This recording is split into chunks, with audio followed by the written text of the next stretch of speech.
Hello again and welcome to Letter from England, broadcasting for AC Press and the Spanish Evangelical Alliance. My name is Jonathan Dawson.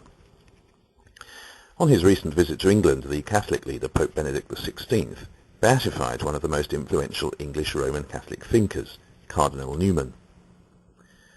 Now, despite these quasi-political acts being far removed from Protestant biblical Christianity, César Vidal, a Spanish Evangelical theologian, says he can find aspects that strengthen Protestant convictions amongst Newman's writings. The absurdity of the beatification process, though, is brought home by the need to find some kind of act associated with the so-called saint that they can claim as miraculous. In Newman's case, this privilege fell to one Jack Sullivan, a 71-year-old from Boston, USA, who claims that the late cardinal healed his backache when he prayed to him. Newman died in 1890, while Sullivan was born in 1939. Well, whilst the doctors are sceptical, Sullivan retorts, "You can't give an explanation to those who've got no faith, while those who have don't need an explanation."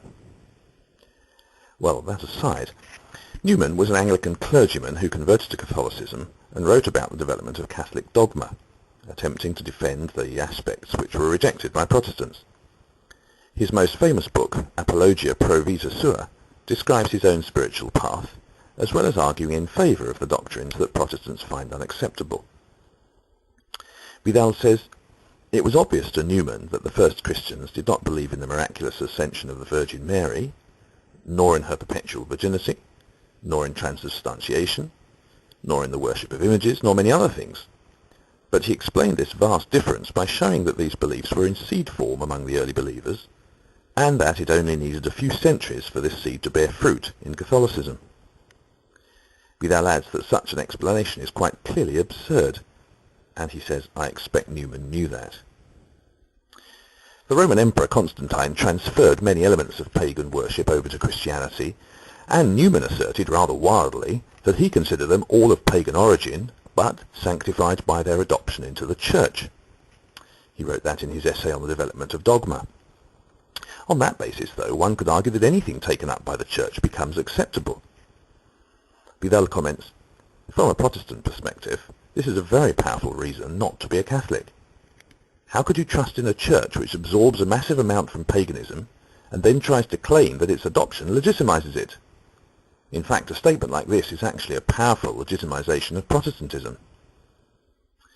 In the light of Newman's writings, therefore, Vidal concludes that the Reformation was absolutely vital in ridding Christianity of all the paganism which had entered its ranks in the 4th century AD.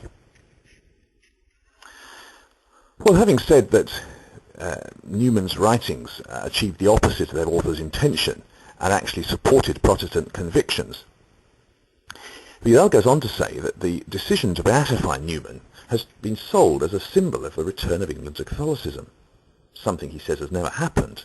In fact, he goes on to say the opposite has been the case in the centuries since the split from Rome. He says it's never been easy for Rome to find a standard bearer for English Catholicism. There aren't many candidates.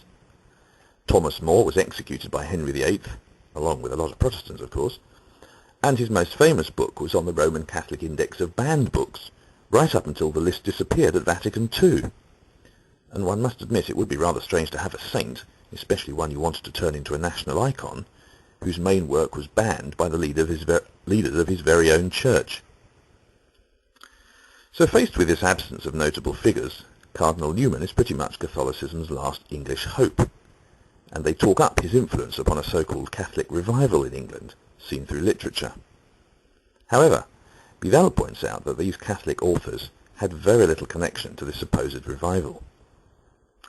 First up is G.K. Chesterton, a great writer, says Vidal, but it is significant that Orthodoxy, his classic work of Christian apologetics, was written in 1908 when he was an Anglican, and his conversion to Catholicism was still 14 years away. Vidal adds that Chesterton's spiritual status fell away notably following his becoming a Catholic. Then there's Tolkien, author of Lord of the Rings, who opted to take up his mother's Catholicism, but, says Vidal, it's very hard to find even a hint of his religion in his books, and he didn't allow his faith to filter out in his work. Then there's Graham Greene, the writer who converted to Catholicism and then wrote some of the best Catholic novels ever penned, such as The Power and the Glory. However, His conversion was short-lived, and after just a few years he stopped attending church and on his own admission became an agnostic for the final decades of his life. Lastly, Vidal mentions another novelist, Evelyn Waugh, whose conversion to Catholicism doesn't seem, he says, to have had much influence on his homosexuality. I know there are people who insist on saying that Brideshead Revisited is a great Catholic novel. It is a great work, but the truth is that it reminds one strongly of a post-Catholic Green, as the vision it offers is that of the agnostic. Vidal concludes that Newman's influence on these people is very remote, if indeed it existed at all, and while he says their literary output offered a bit of everything, in spiritual terms they were very poor. Vidal finishes by saying that beatification is a ritual drawn from paganism and encourages people rather to turn to the Bible, as the Reformation exhorted us to. Thank you for listening to Letter from England, broadcasting each week at emission.net. Goodbye for now.